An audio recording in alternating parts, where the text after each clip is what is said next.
So it turns out that Rachael Reeves actually lobbied for this new rule that she's now broken about landlord licensing policy, and claiming that she didn't know anything about it. And also, there's a rumour going around the political circles that she may have put this information out, and a reason that I'll talk about in the second half of this video, which is bonkers, right?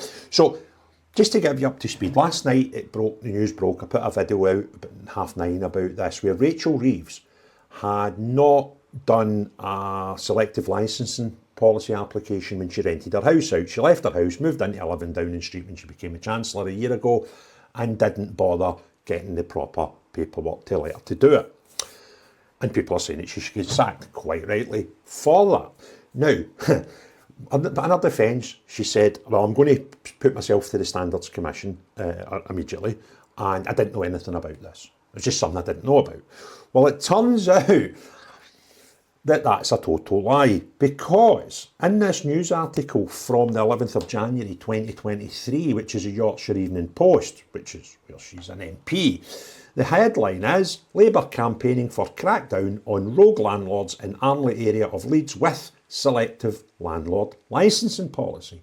The very thing that she's not done in her house in Dulwich. And it says Labour councillors in Armley and MP Rachael Reeves are campaigning for a selective landlord licensing policy to be introduced.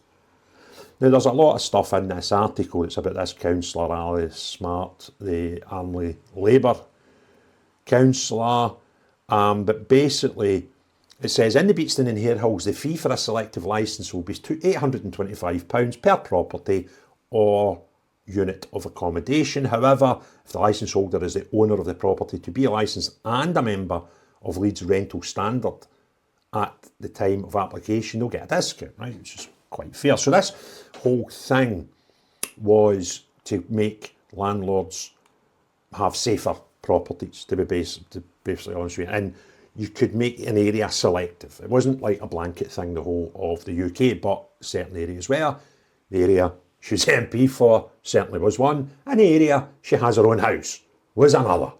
And she's claiming that she knew nothing about this, although she was out lobbying and campaigning.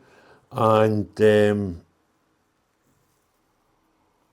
although there is confidence that the policy will be introduced in Armley, Labour councillors and MP Rachael Reeves are pushing to have it brought in as soon as possible, right? Oh, right, so that's the first thing about this story. But the other thing that's came to light is we are apparently, with the budget coming up, heading for a 2% increase across the board for income tax. Because the government are going to keep going on about this 44 billion black hole and all that nonsense, right? And we've got to pay for it, you know, because they're incapable of making savings, right? So we are, we've just to pay, right? Because government can't do anything, right? Okay, and the asylum hotel bill's going up from 5 billion to 15 billion, so somebody's got to pay for all this. So should be you guys are watching this video, and that's coming in the budget that's coming soon. And there is a suggestion that Rachael Reeves wants to get sacked because she doesn't want to be the Chancellor of the Exchequer that's going to have to bring in these things. Now, what happened to Angela Rayner a few weeks ago when she got caught in a house thing where she had skipped paying her stamp duty? She didn't lose her job as an MP. She just came down from cabinet, and it could be that that's what Rachael Reeves has got planned because she doesn't want to be the Chancellor of the Exchequer that hikes up income tax.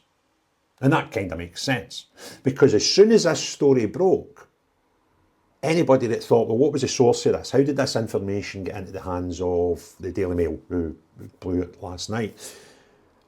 And my automatic, because I've been involved in stories that have came from political parties, and it's not always from their opposition that plant the story. Often it's people in their own party, because they're rats and vagabonds, and they've got low morals, and that's the sort of stuff they do. So immediately when this story came out, my first thought was, who in the Labour Party wants rid of her? What I never contemplated was until this morning when somebody that's got some really good contacts told me this, that the opinion is it could be Rachael Reeves that's wanting Rachael Reeves sacked, which is pretty bonkers, isn't it? Now, another thing about Rachael Reeves, right, and her integrity, because this is Rachael Reeves that we can't forget, was apparently head of, an economist for HBOS at one point when she actually wasn't. She'd never been an economist for HBOS. And there was other things embellished on her CV as well in the past, right? So, can people trust her? Something that you need to understand, right? This woman's property was let by a big mainstream letting agency. They rented it out within a month of it going in the market, so they're evidently quite good because it was like £3,300 per month. So quite a good letting agency. And you've got to imagine quite professional. Now, having talked to someone who has property, and that does rent them out through letting agents, they told me that when they rent out a property in an area that's got a selective, what's the name of it again? Give me 1 second, scroll up. Selective landlord licensing policy, right? When you're letting out a house that's in one of these areas, any letting agent worth their salt would ask you a simple question. Do you have this? Have you applied for this? And if the answer had been no, I haven't, by Rachael Reeves, who claims she didn't know about it, they wouldn't have let the property out.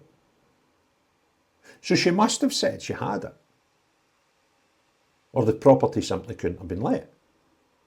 So the same as Rayner, because with Rayner we were told, but she took professional advice. Well, that's right. And when you take professional advice, the people doing your house purchase and sales would ask you simple questions to know if you were eligible to pay stamp duty or not. And if you say yes or no to that, they take that down and give you advice based on your information. So, there's one, did you know about it? Well, I've just given you proof that she did, because she lobbied to get the thing in. And two, when she put in to get the place let out by an agent, they would have asked her about it. So can this woman be trusted? No. Should she be sacked? Yes. However, I've got a wee caveat in there. If this is a ploy for her to get sacked, I would make her work her notice, right? You've got to stay till the budget. And you have to tell the nation that because the time you've been the Chancellor, the accounts of the business, right, which is what a budget is, right, the accounts of the country, they've been so terrible that you are going to need to charge everybody out there that's working hard extra out their pocket when things are already going spiraling through the roof, like, energy prices and so forth. So I'd keep her in the job just to get the budget out the road, right? Keep her that wee red case. Imagine her wee face that day walking out 11 Downing Street going, I've got to tell the nation we're taking loads of money off every one of them, right? In this wee red box, that 40. Behind me is Glasgow Sheriff Court, one of Europe's busiest courts. And because of that fact, we'll see every week several members of the public and podcasters, etc., facing trials in here for a number of things. However, an increase in number for posts on social media, videos on YouTube, etc., etc., etc. And for that reason and that reason alone, I believe it would make sense for everybody who does podcasts as a minimum to join the Free Speech Union, because they will help protect you when the law turns on you.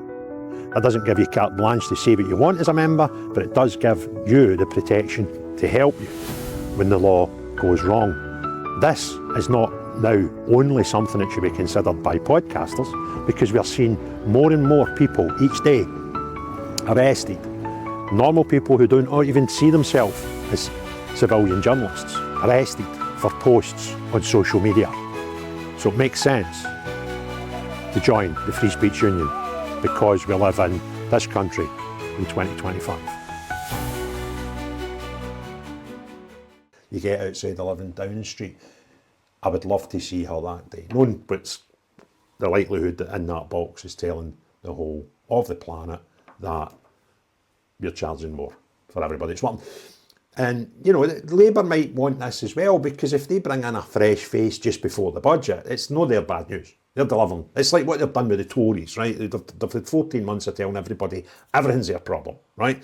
And now we kind of need to stop doing that, right? So what we'll do is we can put a new Chancellor in and go, I'm only delivering the news, right? Trust nothing that they say. Trust nothing that they do. Anytime stories get leaked, they're very rarely leaked by accident, right? There's no investigative journalists out there that are running about finding out that Rachael Reeves hasn't licensed her property, right? The journalists don't have the manpower to do that sort of stuff on a regular basis anymore. Normally, somebody's planted it on their desk. So always consider who planted these stories. And it's not always the person you would automatically think of. So there we go. Hope you enjoyed this. Remember to click the thumbs up, hit the share, put your comments below so that YouTube will let more people see this, because the channel's struggling now, and not in the amount of people watching. When they put it in front of people, loads of people watch. But we need to get my videos in front of more people so more watch, right? That can help it. Comments help it, share helps it. Another thing, if you've never can subscribe to the channel, please hit the subscription button. And if you think you have, double check, because every day there's more and more people telling me that they're no longer subscribed. So double check, please. And top of all that, most important thing, have a great day. Cheery bye now.